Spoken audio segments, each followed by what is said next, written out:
Kuna siku yote ile ambayo mshapata changamoto kwenye familia, you and your wife, ambayo ilisababishwa na swala la utamaduni maybe? Yeah, mara nyingi hiyo swala la temperature, joto na baridi, au kwa mfano yeye hataki kushare good news in the moment.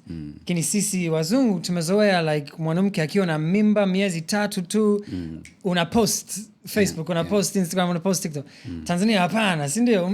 Mtu akiwa na good news anaficha mpaka mtoto anazaliwa, unasubiri mwezi sijui alafu ndio una post.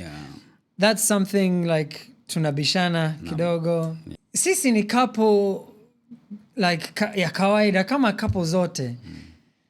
Like watu wanafikiri labda kwa sababu tuna post tu video nyingi za furaha, watu wanafikiri hatubishani.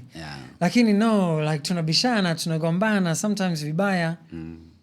Lakini tumekubaliana kwamba hatuwezi kuachana.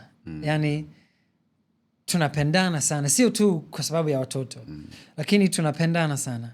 Na mimi najua nikiachana naye, ndio of course nitaweza kumpata mwanamke mwingine, lakini huyo mwanamke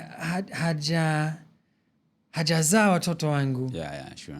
Yani na sio tu watoto, nampenda kwa jinsi alivyo.